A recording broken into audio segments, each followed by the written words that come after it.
Olá, a partir de agora você é nosso convidado a acompanhar uma conversa com o senador Dalio Weber. O nosso tema, cadastro positivo, o que significa a possibilidade de mais brasileiros terem acesso a crédito.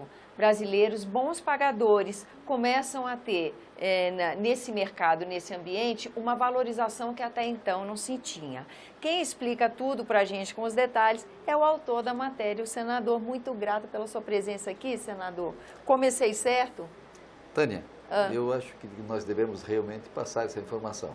Extremamente positiva, uma vez que buscou-se na construção do cadastro positivo há 6 anos, em 2011, exatamente buscar, digamos, a realização de um instrumento que pudesse fazer com que se inserisse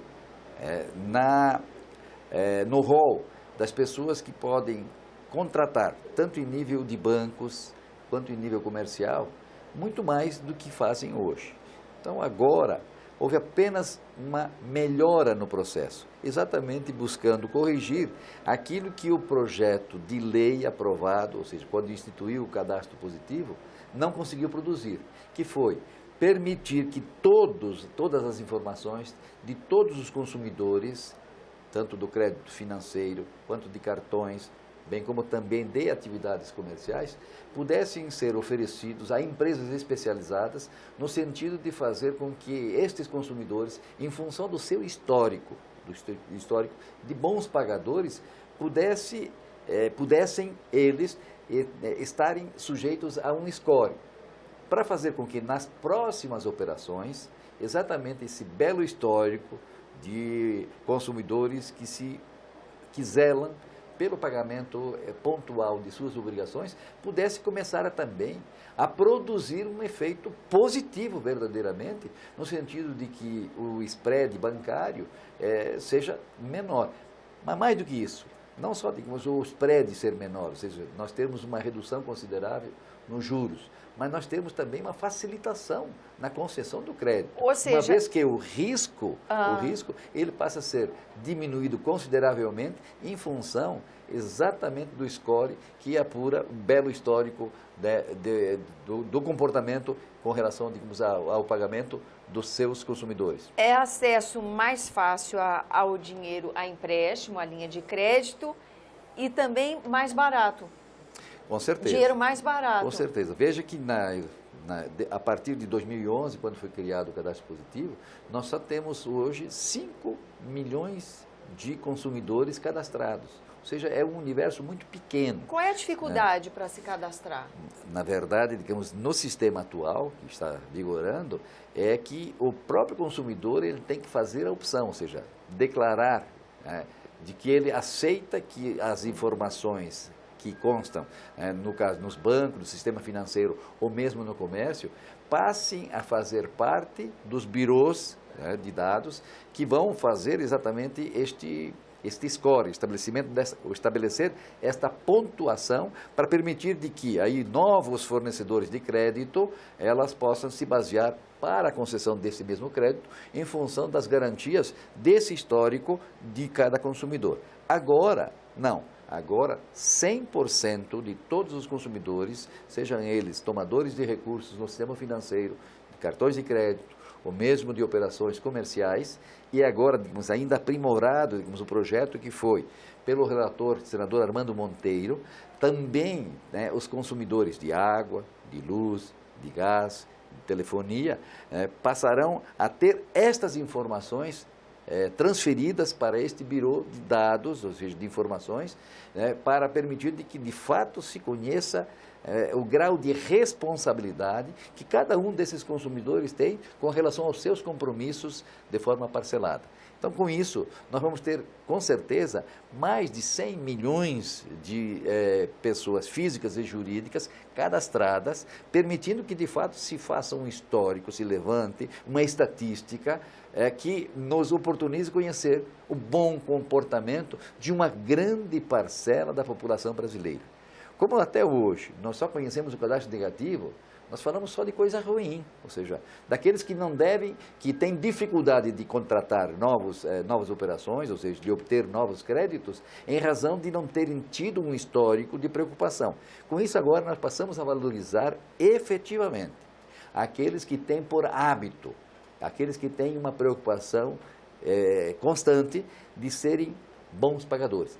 E até mesmo aqueles que passam por momentâneas dificuldades, o histórico do comportamento, de como eles têm agido e reagido, digamos, a essas questões de dificuldades que podem acontecer momentaneamente, vão estar nesse histórico, ou seja, permitindo que, com transparência, né, os novos concedentes de crédito, seja na área financeira ou seja na área comercial, possam dizer assim, não, ele teve momentos de dificuldades, mas continuou sendo, digamos, um bom pagador. Porque aí esse momento vai estar incluído numa linha do tempo onde fica estatisticamente provado que tipo de perfil ele realmente tem, né?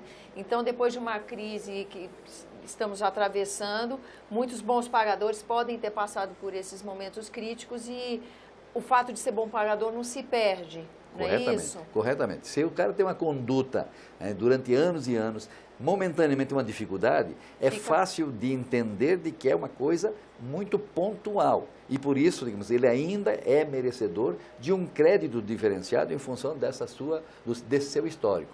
Quando, na verdade, digamos, no cadastro negativo, basta, digamos, que ele atrase o pagamento, ele já vai para o rol dos maus pagadores, e aí tem a restrição, digamos, ao crédito. Muito importante que a gente também frise e diga como surgiu, digamos, essa iniciativa lá no nosso gabinete. Lá na Comissão de Assuntos Econômicos, que é presidida pelo senador Tasso Gereissati, foi constituído um grupo de trabalho, e aí sim, coordenado pelo senador Armando Monteiro, no sentido de melhorar e tratar das questões do custo Brasil. E o custo Brasil, digamos, ele pode acontecer em qualquer lugar, até mesmo uma parada, numa fila de trânsito, é custo Brasil, ou seja, estamos acrescentando gastos de tempo que não se produz, de gasolina que se gasta, e tantas outras coisas. A questão do juro é uma questão que ela pesa no custo Brasil. E aí nasceu, digamos, a ideia do cadastro positivo, fazendo com que todas as informações elas passem a fazer parte. Aí o consumidor, não querendo, ele é notificado para que em 30 dias ele se manifeste contrariamente, e aí ele pode ser excluído. Esta manifestação, ela também pode ser a qualquer tempo. Depois de 2, 3, 4 anos, qualquer cidadão que não deseje continuar fazendo parte do cadastro positivo, ele pode simplesmente requerer, ele não será mais incluído, ou seja, ele passa as informações das operações financeiras dele ou comerciais deixarão de ser fornecidas às empresas especializadas que também, por força dessa lei, passam a fazer parte do sistema financeiro. Ou seja, passam a ter responsabilidades, como tem os bancos, essas empresas, os birôs que existem hoje já operando, e todos eles terão acesso igual às mesmas informações.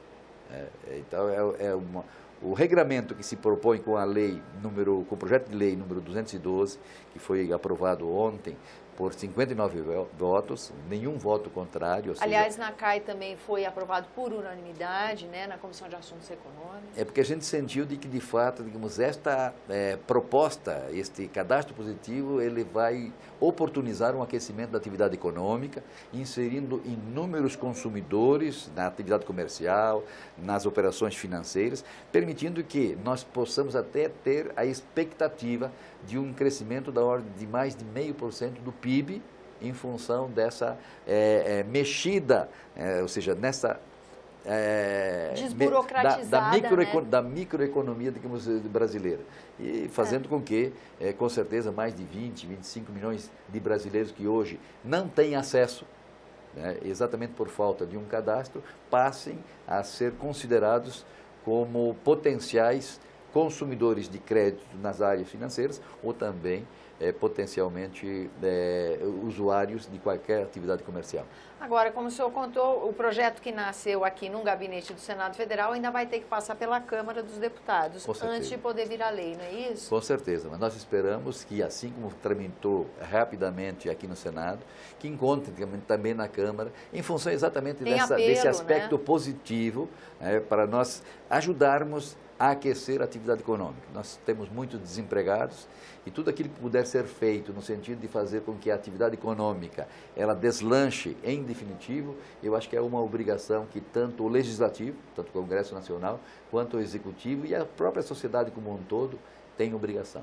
Afinal de contas, temos aí mais de 13 milhões de brasileiros que, se puderem estar trabalhando, com certeza, primeiro, geram satisfação dentro de suas próprias casas. Sim. E segundo, a atividade que exercem passa, digamos, a ser uma atividade que contribui para o aquecimento da atividade econômica, gerando arrecadação, tanto no plano municipal quanto no plano estadual, bem como também no plano nacional, fazendo com que o poder público, aí sim, tenha condições de poder atender as demandas em questões extremamente importantes, como saúde, como educação, como investimento em segurança pública, investimento também na infraestrutura, que se faz tão necessária para permitir que o Brasil tenha um crescimento de forma sustentável por um longo período. Senador, agradeço a presença aqui no nosso programa. Nós que agradecemos a oportunidade, Tânia, e estamos aí à disposição, na torcida, de que estas ações se repitam, digamos, em vários momentos, para permitir que o Brasil, de fato, seja grande, como todos os brasileiros desejam.